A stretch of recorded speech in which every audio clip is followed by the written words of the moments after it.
Side effect যেটা কিনা radiation দেওয়ার অনেক দিন বাদে, প্রায় 5-6 মাস বাদে দেখা যায়। খাবার ইচ্ছে কমে যাওয়া প্লাস মুখে ঘা হওয়ার জন্য পেশেন্টরা খেতে চান না, ফলে তাদের ওজন কমে যায় এবং তাতে অনেক ধরনের ইনফেকশন হওয়ার চান্স থাকে।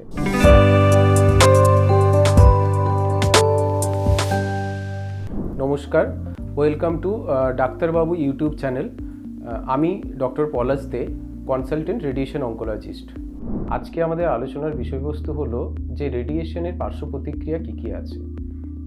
এটা আমাদের অনেককেই ফেস করতে হয়, বিশেষ করে রেডিয়েশন অঙ্কোলজিস্ট যারা আমাদের মতো আছেন তাদেরকে এটা খুব সম্মুখীন হতে হয় যে ক্যান্সার চিকিৎসাতে রেডিয়েশন থেরাপিটা সত্যিকারে ভালো না খারাপ, কারণ এই সম্বন্ধে অনেক ধরনের অপপ্রচার আছে যে রেডিয়েশন দিলে ক্যান্সার হয়ে যায়, বা রেডিয়েশনটা হচ্ছে পুড়ে দেওয়ার মতো একটা জিনিস, বা রেডিয়েশনটা সেঁকে দেওয়ার মতো একটা জিনিস।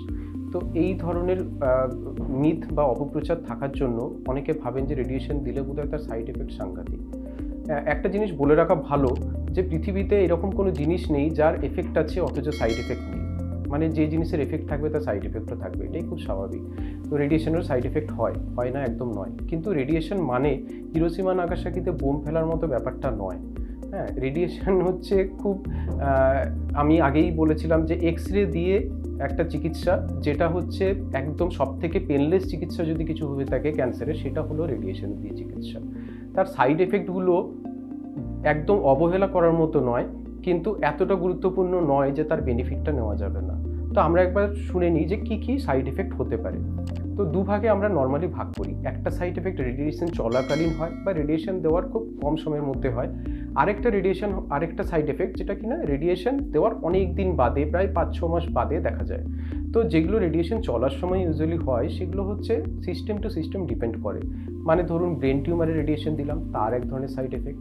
হেড নেক ক্যান্সারে দিলাম, তার এক ধরনের। পেটে দিলাম, তার এক রকমের। বুকে দিলাম, তার এক রকমের। তো ব্রেন টিউমারে রেডিয়েশন দিলে কী কী হতে পারে? মাথা যন্ত্রণা হতে পারে, বমি লাগতে পারে, খেতে ইচ্ছে না হতে পারে। যদি হেড নেক ক্যান্সারে দিই তাহলে কী কী হতে পারে? খাবার ইচ্ছেটা কমে যায়, ওজন কমে যাওয়ার চান্স থাকে, সবসময় একটা দুর্বল ভাব। এছাড়া যেটা হতে পারে, মুখের মধ্যে অনেক সময় ঘা হওয়া বা স্কিনে ঘা হতে পারে। এছাড়া ওয়েট লস, যেটা আমি বলছিলাম যে মেনলি হেড নেক ক্যান্সারের পেশেন্টদের যেটা হয় সেটা হলো যে খাবার ইচ্ছে কমে যাওয়া প্লাস মুখে ঘা হওয়ার জন্য পেশেন্টরা খেতে চান না, ফলে তাদের ওজন কমে যায় এবং তাতে অনেক ধরনের ইনফেকশন হওয়ার চান্স থাকে। এরপরে আসবো বুকে রেডিয়েশন, থোরাক্সের রেডিয়েশন।